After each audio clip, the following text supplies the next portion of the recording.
Hello दोस्तों। आज मैं आपको एक अनोखी कहानी सुनाने जा रही हूँ जिसका नाम है नारियल का जन्म।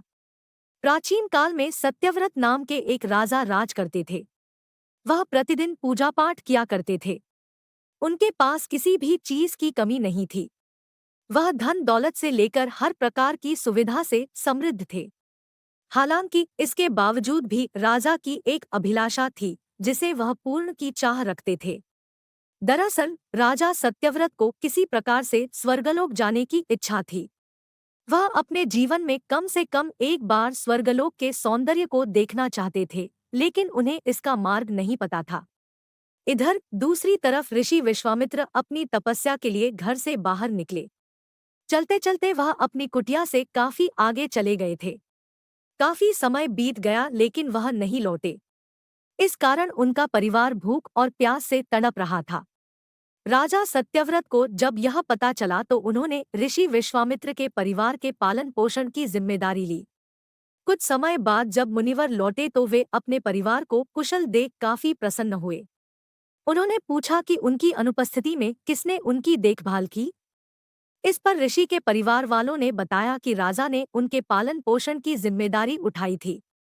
यह सुनकर ऋषि विश्वामित्र तुरंत राजमहल पहुंचे और राजा से मुलाकात की।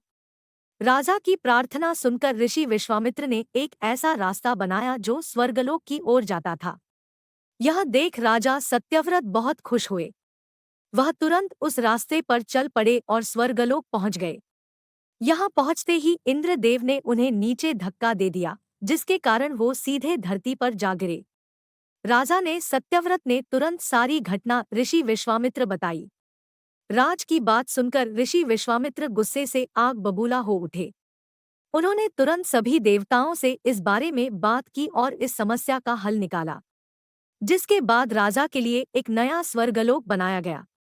नए स्वर्गलोक को पृथ्वी और देवताओं के स्वर्गलोक के बीचों बीच स्थापित किया गया था ताकि किसी को परेशानी न हो।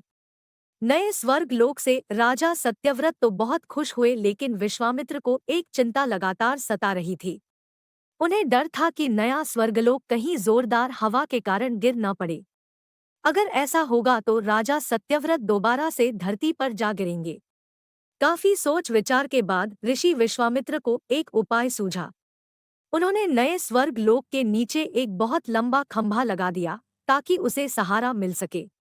ऐसी मान्यता है कि नए स्वर्ग लोक के नीचे लगाया गया खंभा एक विशाल पेड़ के तने के रूप में बदल गया। यही नहीं, कुछ समय पश्चात जब राजा सत्यव्रत की मृत्यु हुई तो उनका सिर एक फल में तब्दील हो गया। सभी से इस खंभे को नारियल का पेड़ कहा जाने लगा, जबकि राजा का सिर नारियल के रूप में जाना गया। यही कारण है कि नारियल का पेड़ इतना लंबा होता है। कहानी से सीख। इस कहानी से हमें यह सीख मिलती है कि अगर सच्चे मन से किसी की मदद करें तो हमारी हर ख्वाहिश पूरी हो सकती है। दोस्तों, अगर कहानी अच्छी लगी हो तो वीडियो को लाइक और चैनल को सब्सक्राइब करना न भूलें।